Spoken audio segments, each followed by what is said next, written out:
Il y a quelque chose de magnétique dans le silence d'une femme qui a cessé d'attendre. Elle ne demande plus rien, ne supplie plus, ne négocie plus avec l'existence. Elle observe, choisit et laisse la vie venir à elle selon ses propres termes. Cette femme a découvert un secret que peu osent explorer, l'indépendance émotionnelle comme source de pouvoir authentique. Son énergie ne se disperse plus dans 1000 directions, elle converge vers son centre, créant cette présence rare qui dérange autant qu'elle fascine. Dans les méandres de sa psyché, une révolution silencieuse s'est opérée. Elle a cessé de chercher à l'extérieur ce qu'elle peut créer à l'intérieur. Rejoignez-moi dans cette exploration de la souveraineté féminine. Abonnez-vous à cette chaîne pour continuer ensemble ce voyage vers l'authenticité profonde. Nous allons découvrir pourquoi une femme qui n'attend plus rien devient soudain irrésistible. Son processus d'individuation, cette démarche jungienne vers la totalité de soi, l'a menée à intégrer ce que Carl Jung appelait l'anima, cette part masculine de son âme qui lui permet de ne plus dépendre émotionnellement du regard des autres. Elle a appris à nourrir elle-même cette part d'elle qui avait besoin de reconnaissance. Elle est devenue son propre témoin, son propre soutien, sa propre source d'approbation. Cette transformation intérieure crée un phénomène fascinant, l'effet de rareté émotionnelle. Dans un monde saturé de demandes, d'attentes et de besoins, exprimés avec urgence, elle incarne le calme au milieu de la tempête. Son silence n'est pas vide, il est plein de choix conscients, de décisions mûries dans le secret de son cœur, de paroles retenues parce qu'elle sait désormais quand parler et quand se taire. Sa solitude n'est pas manque, elle est plénitude, espace sacré où elle se retrouve, se ressource, se reconnecte à son essence profonde. Son détachement n'est pas froideur, il est liberté de ne plus réagir aux humeurs des autres, de ne plus porter leurs émotions comme un fardeau, de ne plus se sentir responsable de leur bonheur. Cette femme a compris que l'attachement au résultat tue la magie de l'instant présent. Elle plante des graines sans s'accrocher à la floraison, sachant que la nature suit son cours avec une sagesse qui dépasse l'entendement humain. Elle aime sans s'approprier, reconnaissant que l'amour véritable ne possède pas mais libère. Elle donne sans calculer le retour, car elle a appris que la générosité authentique puise dans une source inépuisable. Cette posture déstabilise profondément ceux qui sont habitués à négocier avec les émotions des autres, à utiliser les besoins féminins comme levier de pouvoir, à jouer avec les insécurités pour maintenir leur contrôle. L'homme qui tentait de la contrôler par ses humeurs découvre soudain que ses stratégies n'ont plus de prise. Elle ne réagit plus aux provocations, ne mord plus aux hameçons émotionnels, ne danse plus sur la musique de ses caprices. Elle ne réagit plus, elle répond. Elle ne subit plus, elle choisit. Elle ne s'adapte plus par peur, elle s'ajuste par sagesse. L'homme qui pensait pouvoir la conquérir par ses promesses réalise qu'elle n'est plus dans l'attente de ses décisions. Elle a ses propres projets, ses propres rêves, sa propre vision de l'avenir. Elle ne suspend plus sa vie au peut-être d'autrui. Elle ne met plus ses aspirations en veille pour attendre qu'on daigne lui faire une place. Elle crée sa propre place et invite qui elle veut à la partager. L'homme qui croyait pouvoir la retenir par la peur de l'abandon comprend qu'elle a fait la paix avec sa solitude. Elle n'a plus peur de partir car elle sait qu'elle emporte partout avec elle son refuge intérieur. Elle a appris que l'abandon le plus douloureux, c'est celui de soi-même. Une fois qu'elle a cessé de s'abandonner, l'abandon des autres perd son pouvoir de destruction. Cette transformation génère parfois des réactions violentes chez ceux qui avaient construit leur identité sur le besoin qu'elle avait d'eux, sur sa dépendance émotionnelle, sur sa disponibilité inconditionnelle. Certains hommes se sentent perdus face à cette femme qui ne demande plus leur validation. Leur ego masculin, nourri par la dépendance féminine, se trouve soudain sans nourriture, confronté à sa propre vacuité. Ils découvrent avec effroi qu'ils ne savent pas comment être en relation avec une femme qui ne les attend pas, ne les supplie pas, ne négocie pas sa dignité contre un peu d'attention. D'autres, au contraire, sont magnétiquement attirés par cette énergie souveraine. Ils reconnaissent en elle l'archétype de la reine, celle qui règne sur son royaume intérieur avec bienveillance et fermeté. Ces hommes-là comprennent intuitivement qu'être choisi par une femme qui n'a besoin de personne est un honneur infiniment plus précieux qu'être réclamé par une femme dans le manque. Elle devient miroir. Elle révèle à chacun son niveau de maturité émotionnelle, sa capacité à être en relation d'égal à égal, son aptitude à aimer sans posséder. L'homme immature fuit cette femme car elle lui renvoie sa propre incapacité à être entier, sa dépendance aux émotions des autres, pour se sentir vivant, sa peur de la solitude qui révèle son vide intérieur. L'homme mature est attiré par elle car il reconnaît en elle une égale, une compagne de voyage, plutôt qu'une projet de réparation, une source d'inspiration, plutôt qu'un puits sans fond à combler. Cette dynamique crée un tri naturel dans ses relations. Seuls ceux qui vibrent à sa fréquence peuvent rester dans son orbite, sans friction, sans drama, sans épuisement mutuel. Elle n'a plus besoin de filtrer consciemment, d'analyser, de décortiquer les comportements. Son énergie le fait pour elle, attirant naturellement ce qui lui correspond et repoussant ce qui lui est étranger. Son rayonnement authentique agit comme un aimant sélectif. Il attire les métaux précieux et laisse de côté la pacotille relationnelle. Cette femme a découvert que le véritable pouvoir féminin ne réside pas dans la séduction manipulatrice, mais dans l'authenticité rayonnante. Elle n'utilise plus sa beauté comme monnaie d'échange, mais l'habite comme expression naturelle de sa joie de vivre. Elle ne joue plus avec les codes de la féminité pour obtenir quelque chose, mais incarne sa féminité parce que c'est sa nature profonde, parce que c'est la danse de son âme dans le monde matériel. Sa féminité devient art de vivre plutôt qu'arme de guerre, célébration plutôt que stratégie, expression plutôt que impression. Cette authenticité crée une aura particulière. Les gens sentent qu'ils sont en présence de quelqu'un qui ne ment pas, ne manipule pas, ne calcule pas ses effets. Sa présence devient refuge dans un monde de masques et de stratégies relationnelles. Elle offre cette denrée rare qu'est la vérité sans violence, la sincérité sans brutalité.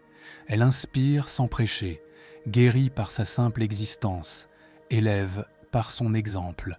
Elle n'a plus besoin de convaincre, car elle convainc par ce qu'elle est devenue. Son détachement des attentes ne signifie pas qu'elle n'a plus de désir. Au contraire, ses désirs sont devenus plus purs, plus alignés avec son essence, débarrassés des projections sociales et des conditionnements familiaux. Elle désire ce qui la nourrit vraiment, les conversations profondes plutôt que les bavardages, les silences complices plutôt que les mots creux, les présences authentiques plutôt que les compagnies de circonstances. Elle aspire à ce qui la fait grandir, les défis qui révèlent sa force, les expériences qui élargissent sa conscience, les rencontres qui enrichissent sa compréhension du monde. Elle attire ce qui résonne avec sa vibration authentique, les âmes en quête de vérité, les cœurs prêts à s'ouvrir, les esprits désireux de créer plutôt que de détruire. Cette clarté intérieure lui permet de reconnaître instantanément ce qui lui correspond et ce qui lui est étranger.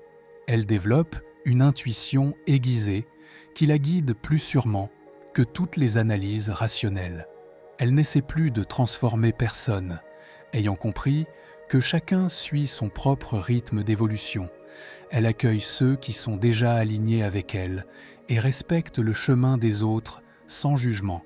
Elle ne force plus les situations, ayant appris que ce qui doit arriver arrive quand le moment est juste. Elle danse avec celles qui s'offrent naturellement et laisse partir celles qui résistent.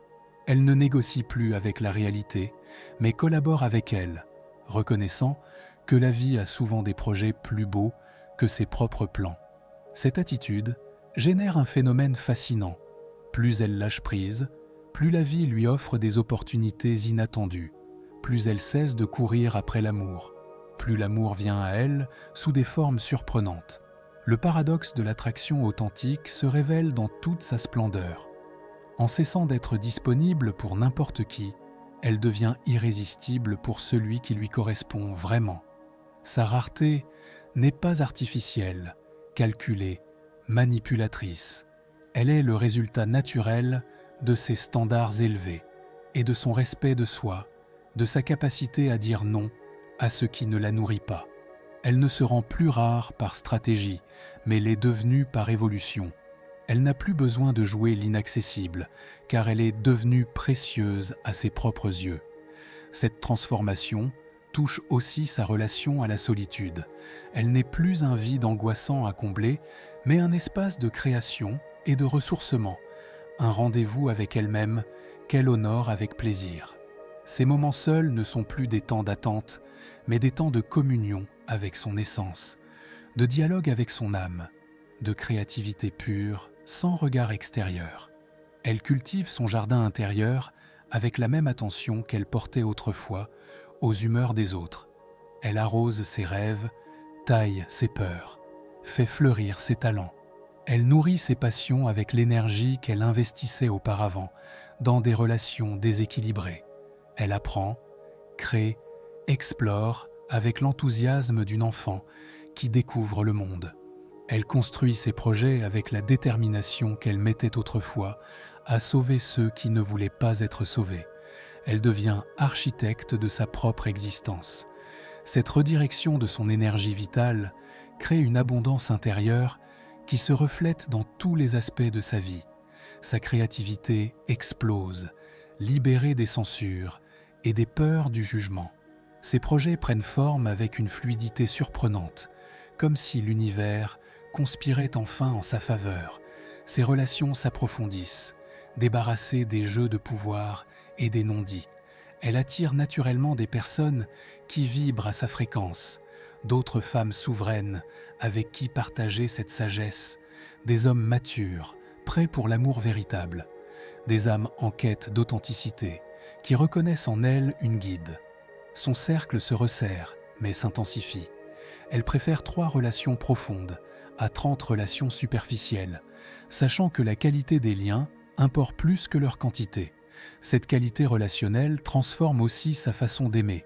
Elle aime sans s'oublier, sachant que l'amour de soi est la source de tous les autres amours. Elle donne sans se vider, puisant dans sa plénitude plutôt que dans son manque.